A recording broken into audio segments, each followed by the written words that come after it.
Hello മക്കളെ, ഇന്ന് ചക്ക വറ്റൽ ഉണ്ടാക്കാമേ. നമുക്ക് ആദ്യം ചക്ക വറ്റൽ ഉണ്ടാക്കാൻ ആദ്യം എന്ത് ചെയ്യണം? ചക്ക അടക്കാൻ പോകണം.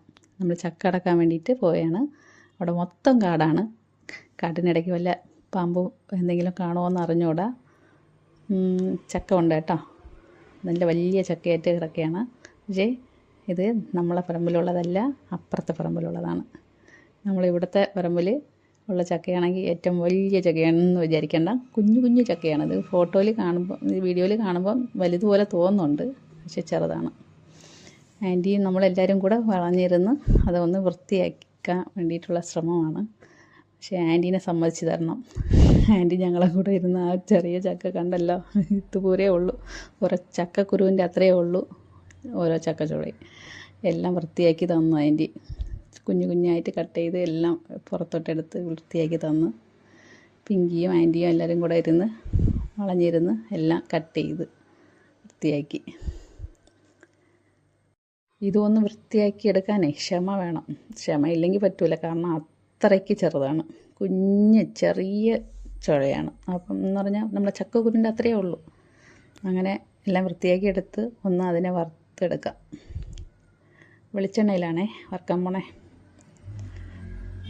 അതിൽ മഞ്ഞപ്പൊടിയും ഉപ്പും എല്ലാം കൂടെ ഇട്ട് ഒന്ന് മിക്സ് ചെയ്ത് വെച്ചിട്ട് എണ്ണയിലിട്ട ഉപ്പ് പിടിക്കുമെന്ന് പറഞ്ഞു തന്ന ആൻറ്റി. അറിഞ്ഞൂടെ, ഇത് ആദ്യമായിട്ടാണ് ചെയ്യണത്. പിന്നെ ആദ്യമായിട്ട് ചെയ്തതിൻ്റെ ഒരു അബദ്ധവും കൂടെ ഉണ്ടായിരുന്നു. കണ്ടല്ലോ, ആ എണ്ണ കൂടിപ്പോയി. അപ്പം ഇങ്ങനെ നമ്മൾ ഇട്ടപ്പം ആ ചക്കയിലുള്ള നനവ് കൊണ്ട് എണ്ണ അത്രയും ഇങ്ങനെ പൊങ്ങി പുറത്തോട്ട് വന്നു. പിന്നെ പെട്ടെന്ന് കുറച്ച് കോരി പാത്രത്തിൽ മാറ്റിയെടുത്ത് അങ്ങനെ ചക്ക ഇങ്ങനെ വറുത്തെടുക്കുകയാണ്.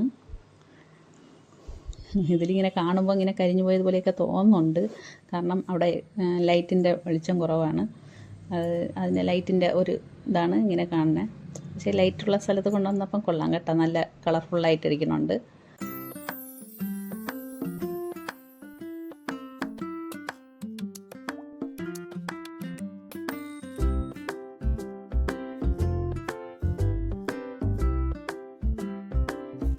ഹായ് മക്കളെ, പിന്നെ വീഡിയോ ഇഷ്ടപ്പെട്ടെങ്കിൽ ലൈക്ക് ചെയ്യണേ, പിന്നെ സബ്സ്ക്രൈബും ചെയ്യണം, മറക്കരുത്, സപ്പോർട്ട് ചെയ്യണം. പിന്നെ അടുത്ത വീഡിയോയിൽ കാണുന്നത് വരെ ബൈ.